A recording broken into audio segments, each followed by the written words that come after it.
Bonjour, bienvenue sur la chaîne chrétienne La Cabane du Cœur dans l'émission Partage ton cœur. Alors aujourd'hui j'ai un nouvel invité avec moi. Alors je te laisse tout simplement te présenter mon cher Thierry. Alors moi c'est Thierry Blanc, marié, père de 2 enfants, Ruben et Anaël. Mon épouse s'appelle Isabelle. Voilà, nous habitons dans le 91 à Bruyé. Très bien, ok. Et alors dis-nous Thierry, tu es originaire de France, tu viens de France, tu es né en France ou bien... Oui, je suis né à Perpignan dans le sud de la France. Mon père était d'origine catalane française. D'accord. Et qui a rencontré ma maman, fille d'origine libanaise. D'accord, donc voilà. Donc tu es aussi libanais et français. Voilà. D'accord, ok, voilà. Super. Et donc tu es marié, tu as des enfants? Alors oui, je suis marié avec Isabelle, nous sommes parents de 2 enfants, Ruben et Anaël. D'accord, bah, que Dieu vous bénisse, hein, toute merci, la famille. Merci. Amen. Alors aujourd'hui tu es venu pour donner aussi ton témoignage, comme beaucoup de frères et sœurs maintenant qui viennent dans cette émission. Alors bien sûr on va passer... à la grande question, hein. Alors comment as-tu rencontré le Seigneur Jésus-Christ, ou plutôt comment il est venu te rencontrer lui? Oui. Bon, pour tout dire, nous avons grandi, ma sœur et moi, dans une famille pure catholique traditionnelle. D'accord. Donc on ne ratait pas les messes, on ne ratait pas tout ce qui est cérémonie catholique et tout ce qui va avec les rites. D'accord. Je passe ces détails. Et donc par la suite, en grandissant, j'ai rencontré l'islam. D'accord. J'ai embrassé la foi islamique, je m'appelais Mustapha dans les années 92-93. Et là tu étais musulman alors? Après je suis musulman au Maroc.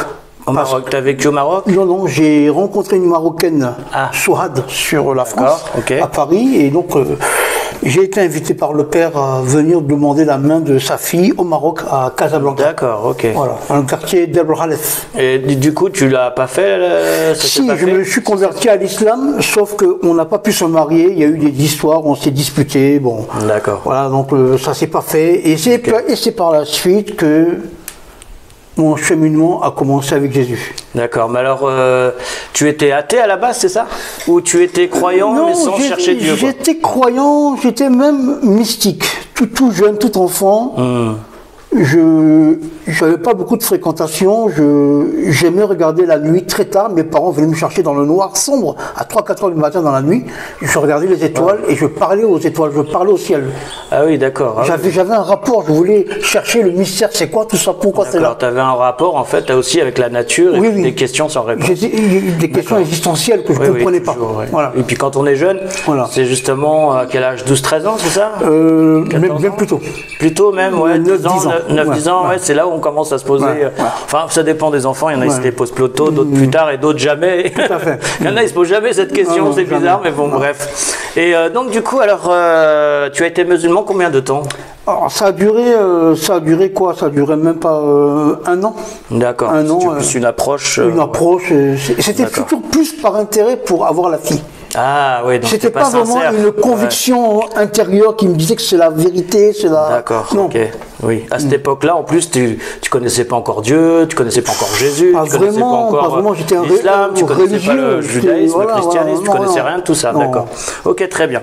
Bah, merci pour ton honnêteté, en tout cas. Et puis, comme tu es toi-même, c'est ça qui est bien avec toi, mon cher Thierry, hein, c'est que t'es toi-même, tu cherches pas à être quelqu'un d'autre. Gloire à Dieu, c'est une force que Dieu t'a donnée. Et je voulais te demander aussi, alors, passons au sujet principal. Comment est-ce que le Seigneur Jésus est venu te rencontrer? Qu'est-ce qui a fait que là, ça t'a touché plus que les autres religions ou philosophies ou questions existentielles? Qu'est-ce qui a vraiment changé? C'était quoi le déclic? Alors, le déclic, c'est... Donc quand je suis rentré en France et que ça s'est pas fait que cette fille marocaine, hein, j'ai rencontré un monsieur, je ne savais pas qu'il était pasteur. D'accord. Un monsieur d'origine malgache. Ok. Et je savais qu'il était très copain avec mon père et ma mère. C'était un ami de la famille. Mais que moi je ne fréquentais pas. C'est bonjour monsieur, au revoir monsieur, puis je ne calculais même pas. Ouais. Et il me dit, Thierry, je peux te parler? Et là je lui fais, mais excuse-moi, j'ai changé de prénom, c'est Mustapha. Ah, ok, Moustapha. Mais c'est pas grave. Dieu t'aime quand même. Dieu aime tous les hommes. Oui. Et c'est comme ça qu'on a commencé à faire connaissance.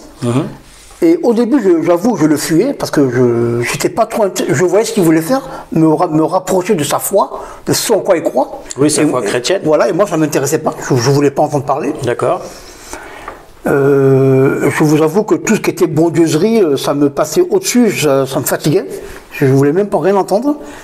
Je menais ma propre vie. Mon Dieu, c'était mon portefeuille, mon argent, voilà, mon pouvoir humain que j'avais. Voilà. Et ce gars, il a persisté.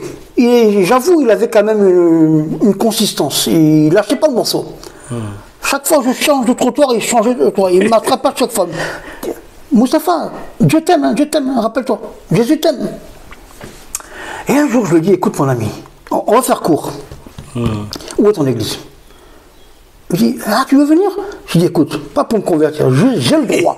J'ai le droit en tant que musulman d'aller voir un autre culte sans pour autant me convertir. D'accord. Donc, s'il te plaît, dis-moi où c'est. Voilà, comme ça c'est fait, tu m'embêteras plus. Sauf que je ne savais pas ce qui allait m'arriver. Et là, c'était fort. Il m'amène dans cette église à Val-de-Fontenay. Et j'avoue, la louange m'avait captivé. D'accord. Les belles paroles, tout ça, louer Dieu. Oui. Mais c'est quand c'est passé à la prédication, c'est là qu'il y a eu quelque chose qui m'a transpercé le cœur. Alors c'était quoi? C'était le message qui t'a touché? Le message. C'était pas la louange, hein, c'était le message. Le louange, j'aimais bien. Voilà. D'accord. C'était, il y a d'ambiance, tu vois les gens qui dansent, qui crient, qui chantent, qui pleurent. Voilà, c'est gospel. Je comprenais pas trop, mais moi, bon, c'est leur truc, ils sont sympas, ils ont l'air sympathiques, ces gens-là. Alors, dis-nous justement, qu'est-ce qui t'a touché dans ce message pour que ça t'ait transformé plutôt que tu as reçu le Seigneur? J'ai l'impression que le pasteur parlait de moi. Ah d'accord, ok. Dans son message. C'était sur le péché, un message sur le péché, sur notre vaine manière, des mots que je ne connaissais pas avant, hein, notre vaine manière de vivre. D'accord. Et qui n'était pas conforme aux Écritures, à la parole de Dieu, ça ne plaisait pas à Dieu. Et à un moment donné, j'ai été voir le gars qui m'a invité, le pasteur, c'était le pasteur adjoint, et je lui ai dit, mais dis-moi, Eri, tu as raconté ma vie à votre pasteur principal là? Parce qu'il il parle de moi là, c'est de moi qui parle là, et puis en plus il me regarde. Il dit non Thierry, il te regarde pas, tu as l'impression qu'il te regarde, mais il regarde toute la salle. Et donc moi à la fin du culte, je suis allé voir le monsieur qui a prêché, le pasteur. Je lui ai dit, on peut discuter avec vous monsieur? Ouais. Il fait oui, il n'y a pas de problème, venez avec moi, on est dans son bureau. D'accord. Je dis mais pourquoi vous avez raconté ma vie devant tout le monde là? Et il ne savait pas où se mettre. Ouais. Alors, qu'est-ce qu'il t'a répondu? C'est super intéressant. Il est resté comme ça, il m'a dit, mais monsieur, je ne vous connais pas, c'est la première fois que je vous vois, c'est le pasteur Eric qui vous a invité. Je dis oui, mais vous avez raconté ma vie. Et il dit, non, tout ce que j'ai dit, c'est pour tout le monde. Maintenant, si vous vous êtes reconnu, eh bien, il me fait, écoutez, super, merci Seigneur, dites-moi, Dieu vous montre qu'il connaît votre vie. Votre cœur, ouais. On vous a rien raconté. Non, moi je transmets un message que Dieu m'a donné de nous transmettre. Maintenant, pour l'assemblée. Voilà, pour l'assemblée, c'est pas que vous. Donc c'était pas que pour toi, c'était pour l'assemblée. Il m'a fait comprendre qu'au niveau du péché, je vous rassure, vous n'êtes pas le seul à pécher. Bah oui. Beaucoup d'hommes encore dans l'église même sont dans le péché. D'accord, très bien. Alors, je tiens juste à rappeler, chers téléspectateurs, que vous êtes toujours sur la chaîne chrétienne de la Cabane du Cœur dans l'émission Partage ton cœur. Alors, comme vient de présenter Thierry, oui, bien sûr, Dieu nous parle tantôt d'une manière, tantôt d'une autre, comme nous dit la parole de Dieu, la Bible. Et beaucoup de gens, justement, ont vécu ce que tu as vécu, Thierry. Même moi, des fois, le dimanche à l'église, quand je prêche, il y a des gens, ils se reconnaissent dans ce que je prêche. Et pourtant, il y a des choses que je ne sais pas d'eux. Et on me le dit souvent aussi. Mais en fait, oui, comme tu as expliqué, chers frères et sœurs, Dieu, il parle comme il veut, à qui il veut. Et bien sûr, ceux qui enseignent, qui prêchent, ils ont aussi cette grâce que Dieu leur a donnée, mais encore une fois, par le Saint-Esprit. Donc c'est le Saint-Esprit, nous dit la Bible, qui sonde tout, les reins, le cœur, les pensées. Donc quand Dieu veut parler à quelqu'un, s'il ne trouve pas une autre méthode pour parler à quelqu'un, il va te parler par un événement, une personne. Donc c'est assez courant dans notre assemblée. Je tiens juste à vous signaler ceci. Alors, donc, du coup, Thierry, une fois que ce pasteur t'a dit Non, c'est pas moi, c'était pas spécialement pour vous, on se connaît pas. Quel a été après, comment est-ce que tu as commencé à accepter le Seigneur finalement? Alors j'ai commencé à tout de suite faire attention, je ne porte aucun jugement sur aucune religion, je respecte tous ceux qui sont religieux, oui. C'est votre choix, c'est votre libre arbitre, mais je veux dire, j'ai commencé à réfléchir, à rentrer en moi-même, et à me dire, cet effet que j'ai eu aujourd'hui ne m'est jamais arrivé, soit dans un culte catholique, ou musulman, ou autre. Alors c'était quoi cet effet justement? Mais de sentir qu'il y avait vraiment une présence, c'était pas seulement, il y avait les hommes, les femmes dans l'assemblée, mais on sentait que c'était dirigé, c'était inspiré par quelque chose de très haut, très fort. D'accord. Il y avait des paroles crues, des paroles vraies. Et vraiment. D'accord. Et alors justement, comment tu as rencontré le Seigneur Jésus-Christ? C'était cette journée-là? Alors c'est cette journée-là que ça a commencé, ça a été un début. D'accord. Ensuite, j'ai commencé à venir au culte tous les dimanches, sans pour autant décider de me convertir. Je voulais encore être sûr que je suis dans le bon truc. D'accord. Et donc j'ai commencé à venir au cours, où il faisait des cours le samedi après-midi, des cours disciples. Cours de disciples, voilà. D'accord. Le cours du lait. Et donc j'ai commencé à apprendre un petit peu, c'est quoi aimer son prochain, c'est pardonner est important. Tout ça je ne savais pas avant. Et pour moi, à mes yeux, commettre un péché, pour moi le péché le plus grave était de d'ôter la vie à une personne. Oui. Maintenant, truander un petit peu pour avoir un petit peu de monnaie, pour mentir, pour se protéger, je trouvais ça que lui là-haut il acceptait, il pardonnait malgré tout. Et donc je n'avais pas la notion du péché. D'accord. Voilà, donc j'en étais pas là. Et c'est en fréquentant ce genre d'église que j'ai commencé à connaître que là il y a la vérité. Et pour l'état dans lequel j'étais, je ne l'ai jamais vécu. Très bien. Ça m'a transformé. Et c'est quoi justement qui t'a touché de Jésus-Christ? Là, je ne parle pas des hommes autour, mais vraiment de Dieu. C'est l'amour. L'amour de Christ, c'est ça qui t'a vraiment changé, fait changer? L'amour. Parce que tu as ressenti l'amour de Dieu dans ta vie? J'avais une vie de... patachon. Je n'entrerai pas dans certains détails pour ne pas heurter les sensibilités. Très bien. Mais j'avais une vie de débauche, à un niveau, je crois, je ne sais pas si d'autres l'ont atteint, mais j'ai fait des choses incroyables que... D'accord. Bon, je peux dire que j'étais un ancien voleur, bagarreur, truandeur, je prenais de l'argent, j'extorquais de l'argent à des gens qui étaient beaucoup plus faibles que moi. Par contre, j'avais une devise, et ça, même étant un ancien truand, étant truand même, j'avais une devise. Je ne m'en prenais jamais à des personnes âgées et à des femmes. Mes victimes, c'était des hommes comme moi. Oui, maintenant, en fait, voilà. Entre bandits, quoi. Voilà. D'accord. Voilà. Ok, très bien. Alors, je tiens juste à vous signaler que, oui, peu importe qui vous êtes, d'où vous venez, hein, il n'y a aucun péché que le Seigneur ne puisse pardonner. Il peut pardonner tous les péchés, même le pire des pires. Dans la Bible, il est juste dit, il y a un seul péché qui ne sera jamais pardonné, c'est de pécher contre le Saint-Esprit de Dieu. Donc, il n'a pas dit de pécher contre un homme ou une femme, tout le péché peut être pardonné, sauf celui-ci de pécher contre le Saint-Esprit de Dieu. Et pour moi, personnellement, je pense que le plus grand péché qu'on puisse commettre par rapport au Saint-Esprit, c'est quand Dieu nous tend la main et que nous, on est réfractaires, alors qu'on peut être pardonné et libéré. Justement, mon cher frère Thierry, on a discuté tout à l'heure de quelque chose d'assez intéressant. On parlait également du temps qu'on a mis, que ça soit pour toi comme pour moi, d'ailleurs, c'est là où on se ressemble un peu. J'ai cette question pour toi. C'était pas tout de suite, hein, parce que quand on revient de loin, comme moi ou comme toi, qu'on a péché, on a fait des gros péchés, tout ça, on a du mal à croire au début que Dieu nous a vraiment pardonné, hein, tellement c'est des péchés qui sont graves. Combien de temps ça t'a pris pour accepter que Dieu t'ait réellement pardonné? Parce que c'est pas évident. Hein. Alors, j'ai accepté le Seigneur en 99, mars 99, et ça m'a quand même pris bien 5-6 ans. 5-6 pour ans. accepter vraiment que Dieu m'a pardonné. Ouais. Et pourtant, je parlais du pardon de Dieu. À tout mon entourage, je leur disais que Dieu est amour, il pardonne nos péchés. Mais au plus profond de moi, tous les dimanches au culte, je pleurais. Et le pasteur Eric, qui m'a amené à la foi, comprenait mes pleurs. Il savait pourquoi je pleurais. Oui, il venait me voir, il me dit, Thierry, tu pleures encore pour le même problème? Tu lui avais confessé tes péchés, c'est ça, ouais. Il m'a dit, tu crois que Dieu ne te pardonne pas? J'ai fait, pasteur, j'ai du mal à croire. C'est trop facile. Oui. J'ai fait des bêtises et demain je suis sauvé.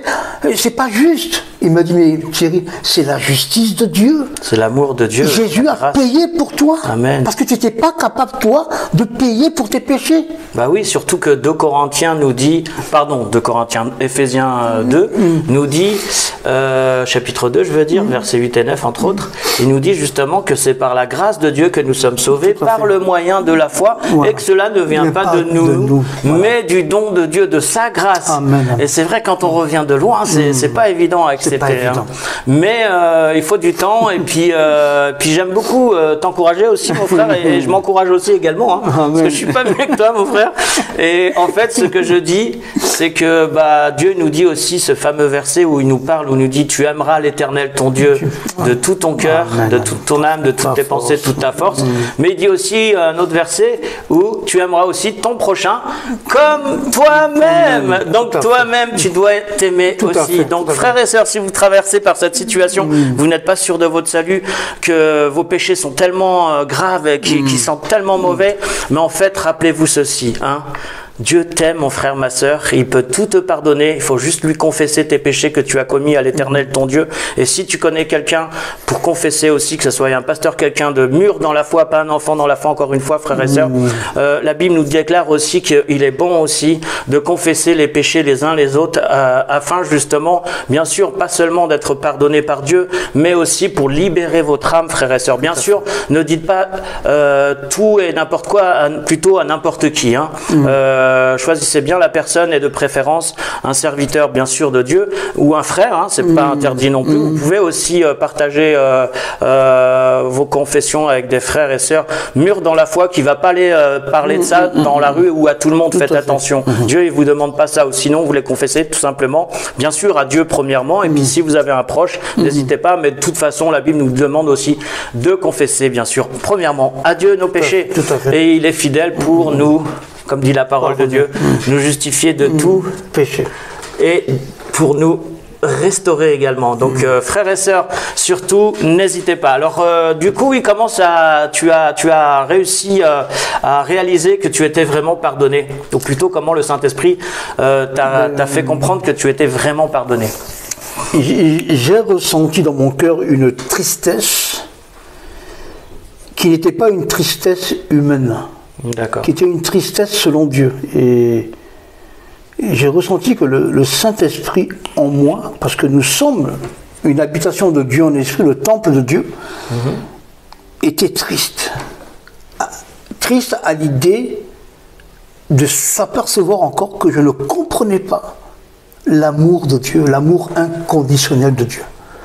D'accord. Et là, j'ai dit au Seigneur, Seigneur, tu es fâché avec moi, parce que j'ai du mal à comprendre. Et le Seigneur me l'a dit ouvertement, oui, je suis fâché avec toi, Thierry, mais mon amour demeure toujours pour toi. Mais je suis déçu, je suis fâché, parce que tu ne comprends pas, tu as du mal à comprendre que je t'aime, Thierry. Oui, je veux te dire la vérité, Thierry. En vérité, tu ne mérites pas d'être sauvé. Tu mérites l'enfer. Comme toute la terre, car toute la terre a péché et sont privés de la gloire de Dieu. Tout à fait. Mais j'ai trouvé juste et bon d'envoyer mon Fils unique, un agneau sans tache, sans défaut, pour porter tes péchés. Mais Thierry, crois-tu que tu es plus spirituel que moi? Crois-tu que tu es plus bon que moi dans ta façon de penser? Jusqu'à dire que c'est comme si tu es en train de refuser mon salut. Ouais, tu es en train de m'insulter. Hein.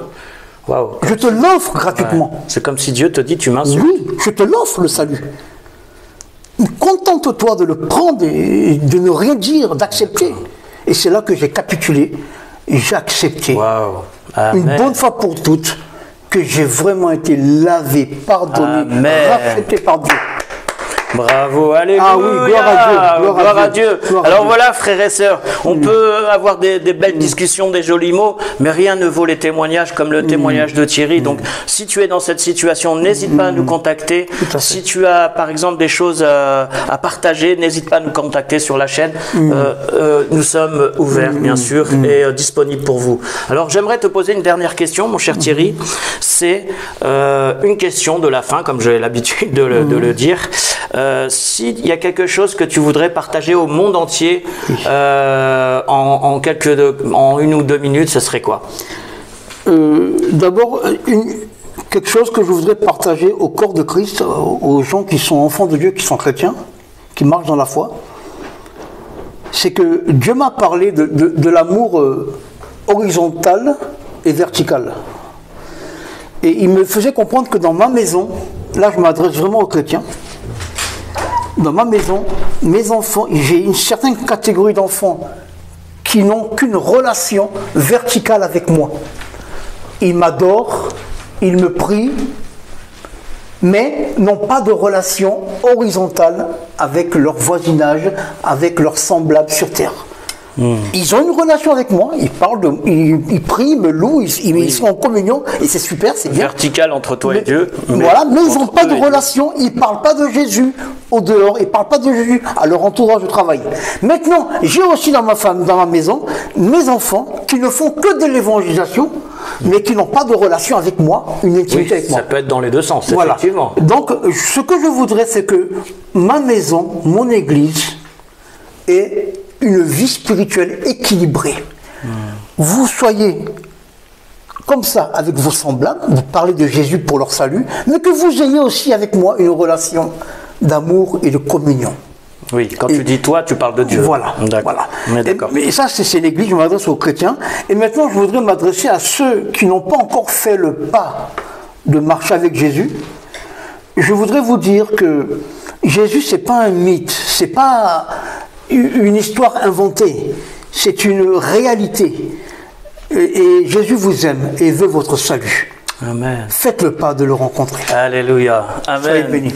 Alors, comme j'ai l'habitude de le dire et de le faire à chaque fin d'émission, donc on vous dit tout simplement à très bientôt pour une future émission. Et je pense que Thierry reviendra certainement pour nous partager, parce que là, il y avait beaucoup de choses qu'il avait à cœur, mais je suis persuadé qu'il reviendra bientôt. Okay. Et on vous dit à très bientôt. N'hésitez pas à vous abonner sur la chaîne chrétienne La Cabane du Cœur dans l'émission Partage ton cœur. À très bientôt. Bye bye. Soyez bénis. Bye.